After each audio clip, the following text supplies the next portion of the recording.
Hello BIM learners, welcome to bimmodeler.com. In this video tutorial, we'll be discussing about the scope box. What is the uses of scope box and how we can use it? So the scope box basically object which is not printable, which is available or viewable in all the views. You can see them in. Sometimes it's very difficult to see the models, but there are many n number of models, n number of scope box will be there in the project file.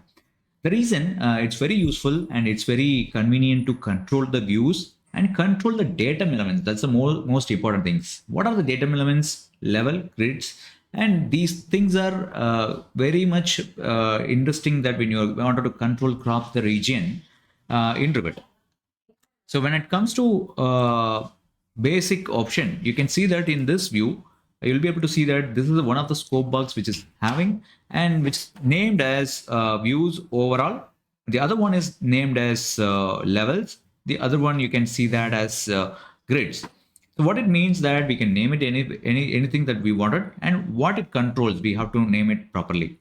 So in this case, if you go to the plan, you'll be able to see that the views are cropped and you will be able to see the crop regions visible and it's cropped in some range. And when you go back down scope box option, you will be able to select what range you want to control the crops.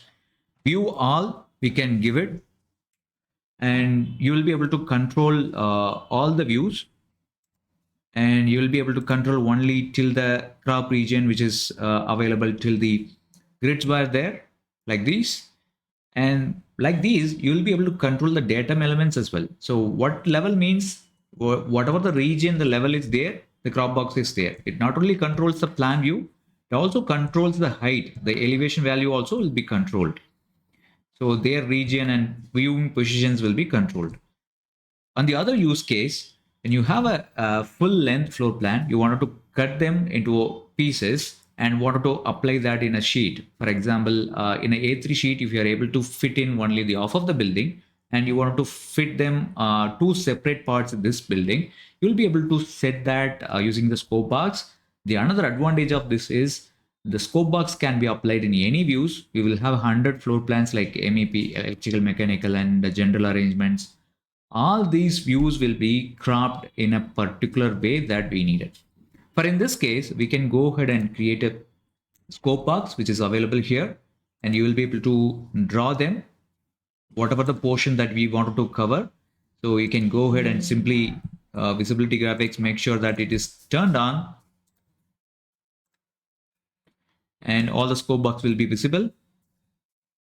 And we wanted to draw the scope box which is from here to here, and it will be named as scope box 4. It's not 4, and it's going to be, let me say that as first off.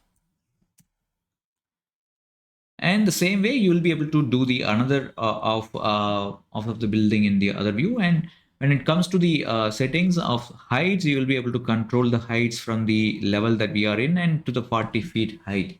You can have the building height, whatever the heights that we are specifying. Once it is done, we will be able to go ahead and apply that particular settings in that view.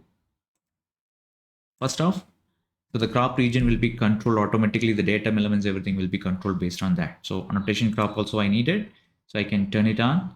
So all the elements will be clear. So in this way, we will be able to control our views and crop regions and the datum element. That's the most important thing, like level and grids. Using that scope box, we will be able to control these elements. If you have any specific question related to scope box, do let me know in the comment. If you like this video, you learned something on this, and do like and share it with your learning friends so that others also learn it. So don't forget to subscribe, and see you on the next tutorial. Bye bye.